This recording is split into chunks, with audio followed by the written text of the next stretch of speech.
السلام علیکم ورحمۃ اللہ وبرکاتہ نحمدہ ونصلی علی رسولہ الکریم اما بعد فاعوذ باللہ من الشیطان الرجیم بسم اللہ الرحمن الرحیم الحمدللہ آج قسط نمبر 253 میں آپ کے مسائل اور ان کے حل کے ساتھ ایک مرتبہ پھر آپ کے سامنے حاضری ہوئی ہے۔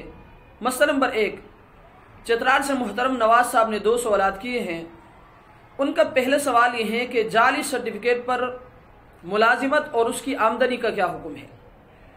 تو مسئلہ یہ کہ افسوس کے ساتھ کہنا پڑتا ہے کہ فریب کاری، دھوکہ دہی اس درجے کو آ پہنچی ہے کہ آج کل تعلیمی اسناد کی بھی خرید و فروخت ہوتی ہے اور جعلی سرٹیفکیٹ بھی ایک کاروبار بن گیا ہے۔ لیکن اگر کوئی شخص ایسی سرٹیفکیٹ کی بنیاد پر ملازمت حاصل کر لے تو اگرچہ اس کی یہ جعل سازی گناہ کبیرہ ہے اور وہ جھوٹ اور دھوکہ دہی کے دوہرے گناہ کا مرتکب ہے، مگر اس کی کمائی ہوئی آمدنی حلال اور جائز ہے کیونکہ یہ اس کی محنت کی اجرت ہے۔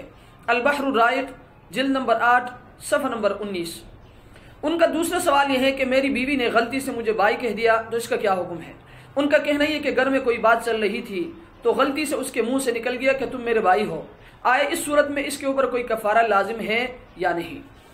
تو مسئلہ یہ کہ اس کے بائی کہنے سے کچھ نہیں ہوا اور نہ اس پر کوئی کفارہ لازم آیا۔